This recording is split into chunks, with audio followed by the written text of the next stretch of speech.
औज़ुबिल्लाहि मिनश्शैतानिर्रजीम बिस्मिल्लाहिर्रहमानिर्रहीम। अस्सलाम वालेकुम डियर स्टूडेंट, कैसे हैं आप सब। उम्मीद करता हूँ आप सब खैरियत से होंगे।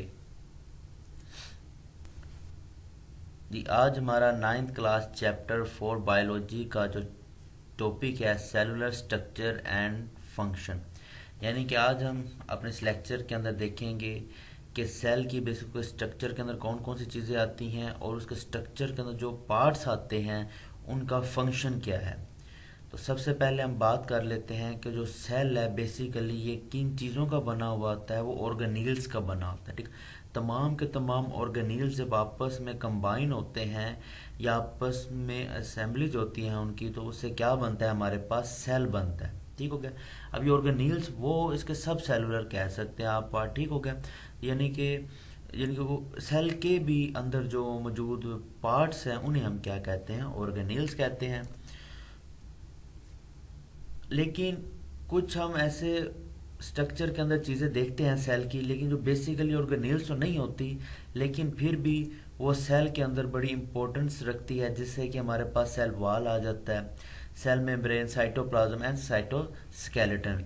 एक एक हम देखेंगे कि ये बेसिकली ऑर्गेनेल्स तो नहीं है, लेकिन फिर भी ये सेल के अंदर मौजूद होते हैं और देखेंगे इनका क्या काम है और इनकी मौजूदगी वहाँ पे क्या चीज़ शो कर रही है, ठीक हो गया।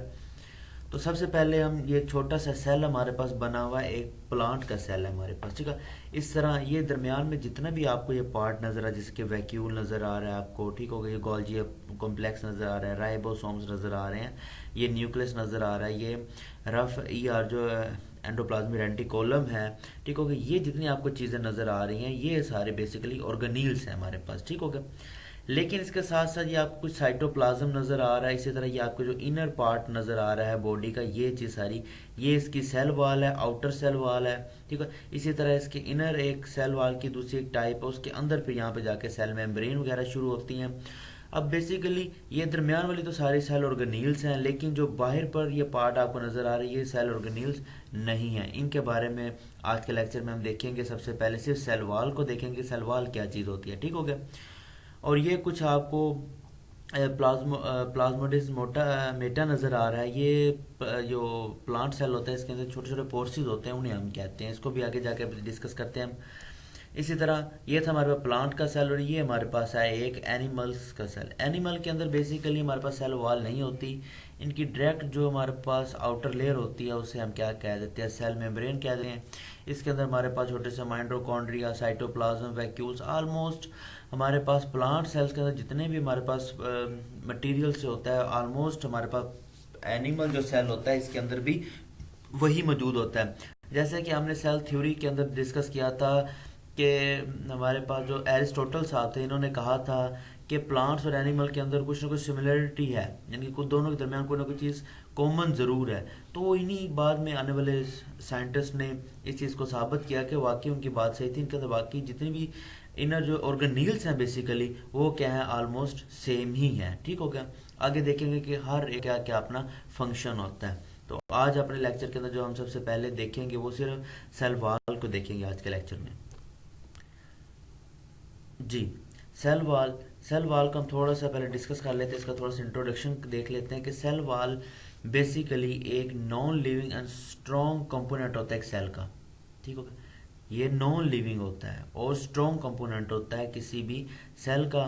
और ये अभी हमने इसके मैंने अभी दिखाया था, ये बिल्कुल आउटर जो लेयर होती है हमारी, जो प्लाज्मा मेम्ब्रेन या जिसे सेल मेम्ब्रेन कहते हैं, उससे भी बाहर वाला जो पार्ट होता है उसे हम क्या कह देते हैं, सेल वॉल कहते हैं, ठीक हो गया। नॉर्मली अगर हम आप बात करें अपना, अगर हैंड आप ऊपर करें तो आपको जो ऊपर अपना मांस नज़र आ रहा है, इसी तरह जो आउटर लेयर जो है सेल की होती है वो हमारे पास क्या होती है, सेल वॉल होती है। अगर हम सेल मेम्ब्रेन की बात करें तो हमारे जो मांस का इनर वाला पार्ट है उसे हम क्या कह देते हैं, सेल मेम्ब्रेन कहेंगे, ठीक हो गया। इसी तरह ये हर प्लांट यानी कि जो ऑर्गेनिज्म होता है हमारे पास उसके अंदर सेल वॉल नहीं होती। सेल वॉल ज़्यादातर हमारे पास सिर्फ प्लांट्स के अंदर होती है, और जो एनिमल्स या एनिमल से मिलते जुलते हमारे पास दूसरे जो एनिमल्स हैं जिन्हें हम प्रोटिस्ट कहते हैं, उनके अंदर, उनके सेल्स के अंदर ये सेल वॉल मौजूद नहीं होती, ठीक हो गया। याद रखिएगा अक्सर का सवाल आ जाता है कि सेल वॉल के बारे में, तो सेल वॉल सिर्फ प्लांट्स के अंदर होती है, एनिमल्स के अंदर नहीं होती। आगे हम थोड़ी सी इसके फंक्शन की बात कर लें कि अब इन सेल्स जो सेल वॉल है, अगर हमने देखा ये ऑर्गेनील्स तो नहीं है लेकिन इसका कोई ना कोई फंक्शन ज़रूर है। तो इसका फंक्शन क्या है हमारे पास, ये एक तो हमें शेप प्रोवाइड करता है, एक हमें स्ट्रेंथ देता है, दूसरी चीज़ हमें प्रोटेक्शन देता है and support to the inner living matter यानी कि प्रोटोप्लाज्म ऑफ द सेल। यानी कि सेल के अंदर जितने भी ऑर्गेनील्स हैं बेसिकली हमारे पास, उनको प्रोटेक्शन देता है, उनको सपोर्ट देता है, ठीक हो गया, और उनके खास शेप भी उनको प्रोवाइड करता है। अभी देखें है तो ये ऑर्गेनील्स का पार्ट नहीं है लेकिन फिर भी हमारे पास इसके इतने ज़्यादा फंक्शन आ गए हैं। आगे हम बात करते हैं इसके केमिकल कंपोजिशंस की, यानी कि इसके अंदर कौन कौन से केमिकल्स मौजूद होते हैं। तो प्लांट्स के अंदर जो कि ये प्लांट्स के अंदर ही सेल होता है, ठीक हो गया, तो इसके अंदर बहुत ज़्यादा डिफरेंट टाइप्स के हमारे पास केमिकल्स क्या होते हैं, मौजूद होते हैं। अभी जाके हम नीचे एक दो केमिकल्स के बारे में डिस्कस करते हैं और देखते हैं कि वो किस जगह मौजूद होते हैं, लेकिन इसके अंदर जो केमिकल कंपोजिशन है वो एक मुख्तलिफ तरह की होती है, ठीक हो गया जी। अब हम बात कर लेते हैं इसके टाइप्स की। सेल वॉल्स के हमारे पास बेसिकली दो टाइप्स होती हैं, एक होती है हमारे पास प्राइमरी वॉल और दूसरी होती है हमारे पास सेकेंडरी वॉल। प्राइमरी वॉल का हम सबसे पहले डिस्कस कर लेते हैं। प्राइमरी वॉल बेसिकली एक प्लांट्स की जो आउटर लेयर जो हमें नज़र आ रही होती है, नॉर्मली हम उसे क्या कह देते हैं, प्राइमरी वॉल। और इसके अंदर जो केमिकल मौजूद होता है जो हम अभी बात कर रहे थे, वो सेलुलोज केमिकल इसके अंदर क्या होता है, मौजूद होता है। ये याद रखिएगा कि प्राइमरी वाल के अंदर हमारे पास कौन सा केमिकल मौजूद होता है, सेलुलोज एक केमिकल है, वो हमारे पास प्राइमरी वाल के अंदर मौजूद होता है। और प्राइमरी वाल बेसिकली किसी भी प्लांट जो सेल होता है उसकी जो आउटर लेयर होती है उसे हम क्या कहते हैं, प्राइमरी वाल।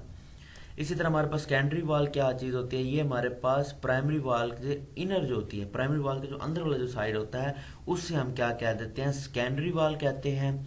इसके अलावा ये हर सेल के अंदर ज़्यादातर नॉर्मली नहीं होता, लेकिन ये जो जाइलम सेल्स हैं, जाइलम सेल्स प्लांट के अंदर हमारे पास पानी की जो ट्रांसपोर्टेशन कर रहे होते हैं, पानी को एक जगह से दूसरी जगह पहुंचाने वाले जो सेल्स होते हैं उन्हें हम जाइलम सेल्स कहते हैं। तो ये उनके अंदर सेकेंडरी वाल मौजूद होती है और जो इसकी जो है ये काफ़ी ज़्यादा थिकर होती है, यानी बहुत ज़्यादा मोटी होती है। और इसके अंदर जो केमिकल्स पाए जाते हैं वो एक लैग्निन हमारे पास एक केमिकल, इसके अलावा भी बहुत ज़्यादा और केमिकल्स पाए जाते हैं, लेकिन जो मशहूर है वो हमारे पास लैग्निन है, ठीक हो गया। आगे हम बात कर लेते हैं प्लाज्मोडेस्माटा की। प्लाज्मोडेस्माटा अभी हम प्लांट सेल के अंदर बात करते हैं छोटे छोटे पोर्सेस की। अब ये बेसिकली सेल वाल के अंदर छोटे छोटे से पोर्सेस होते हैं, उन्हें हम प्लाज्मोड प्लाज्मोडेस्माटा कहते हैं। प्लाज्मोडेस्माटा जो है बेसिकली अगर हम इसके फंक्शन की बात करें, यानी कि वो छोटे छोटे जो सुराख बने हुए ये छोटे छोटे पोर्सेज हैं, उनका काम क्या है, इनका काम क्या है कि ये साइटोप्लाज्म जो एक पार्ट होता है हमारे पास, उनके दरमियान क्या करता है, कोऑर्डिनेशंस करता है, कनेक्टेड रखता है उनको आपस में, या उनके दरमियान राब्ता कायम रखता है इनर सेल के और जो साइटोप्लाज्म होता है इनके दरमियान। साइटोप्लाज्म बेसिकली हमारे पास एक लिक्विड टाइप सा मौजूद होता है, इसके अंदर ही वो तमाम हमारे पास ऑर्गेनील्स क्या होता है, इजीली आसान लफ्ज़ में कह दो सारे ऑर्गेनील्स जिस जगह मौजूद होते हैं उस एरिया को हम साइटोप्लाज्म कहते हैं, ठीक होगा। तो ये उनके दरमियान कहता है कनेक्टेड या कनेक्शन करवाता है, उनके आपस में राब्ता कायम करवाता है ये जो पोर्सेस है हमारे पास। आगे हम बात कर लेते हैं फंजाई की सेल वाल के ऊपर कि फंजाई के पास किस तरह की सेल वाल होती है। फंजाई और इस तरह से जो मिलते जुलते हमारे पास प्रोटिस्ट होते हैं, इनके पास नॉर्मली सेलुलोज नहीं होते, ठीक हो गया। इनके पास जब सेलुलोज नहीं होते तो इस तरह इनकी जो सेल वाल होती है उसके पास डिफरेंट किस्म के केमिकल्स पाए जाते हैं, ठीक हो गया। अब चूंकि अभी हम बात कर रहे थे कि प्राइमरी वाल के पास जो केमिकल होता है वो सेलुलोज होता है, लेकिन फंजाई के पास सेलुलोज नहीं होता। इनके पास जो केमिकल मौजूद होता है वो काइटिन होता है। काइटिन बेसिकली केमिकल नहीं है, यानी कि उससे मिलती जुलती चीज़ को वो ले रहे होते हैं कि केमिकल्स की टर्म में ले रहे होते हैं, लेकिन काइटिन बेसिकली इसके अंदर शुगर को होती है हमारे पास, ठीक हो गया। शुगर को हम क्या कहते हैं, काइटिन कहते हैं। और ये फंजाई की जो सेल वाल होता है उसके अंदर ये चीज़ प्रेजेंट होती है, उसकी वाल के अंदर सेलुलोज नहीं होती। नॉर्मली ज़्यादातर प्लांट्स के अंदर जो केमिकल मौजूद होता है वो सेलुलोज होता है, इसके अंदर सेलुलोज नहीं होती। इसके अंदर अनदर किस्म के हमारे पास केमिकल्स पाए जाते हैं, जिसमें एक छोटी सी एग्जाम्पल हमारे पास काइटिन की है जी। आगे हम बात कर लेते हैं प्रोक्रियोटिक के सेल वाल के अंदर, ठीक होगा। प्रोक्रियोटिक जो होते हैं हमारे पास, इसके जो सेल वाल के अंदर जो केमिकल्स हमारे पास होता है या जिस केमिकल से वो बना होता है उसे हम कहते हैं पेप्टाइडोग्लाइकेन। पेप्टाइडोग्लाइकेन के बनी हुई यानी कि सेल वॉल होती है प्रोकैरियोटिक्स की, और ये जो अभी है ये अमाइनो एसिड्स की और शुगर्स की क्या होती है, बनी हुई होती है। ठीक हो गया। तो ये था आज हमारा छोटा सा लेक्चर जिसके अंदर हमने देखा कि सेलुलर स्ट्रक्चर एंड फंक्शन के अंदर जो हमारे पास सबसे पहला जो पार्ट आता था, यानी कि किसी भी अगर चीज़ की बात करें तो उसके हम आउटर मोस्ट सेल की जो आउटर मोस्ट उसका पार्ट होता है उसकी बात करते हैं। ठीक होगा। तो इसी तरह जो सेल के हमारे पास आउटर मोस्ट जो पार्ट था वो सेल वॉल था। तो आज हमने देखा कि सेल वॉल का फंक्शन क्या है और इसके अंदर किस किस्म के केमिकल्स पाए जाते हैं और किन ऑर्गेनिज्म के अंदर सेल वॉल प्रेजेंट होती है और किन के अंदर नहीं होती। तो ये था आज हमारा बिल्कुल छोटा सा लेक्चर। उम्मीद करता हूँ आपको अंडरस्टैंड हो गया होगा। अगर फिर कोई क्वेश्चन है या आपको कोई चीज़ अंडरस्टैंड नहीं हुई तो आप कमेंट करें, इंशाल्लाह बहुत जल्द उसका आंसर आपको मिल जाएगा। बहुत शुक्रिया।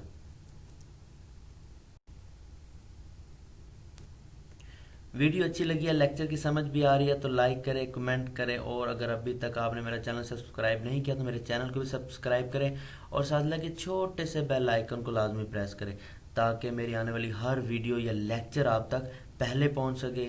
बहुत शुक्रिया। इंशाल्लाह मुलाकात होती है हमारी नेक्स्ट लेक्चर में, तब तक के लिए अल्लाह हाफिज़।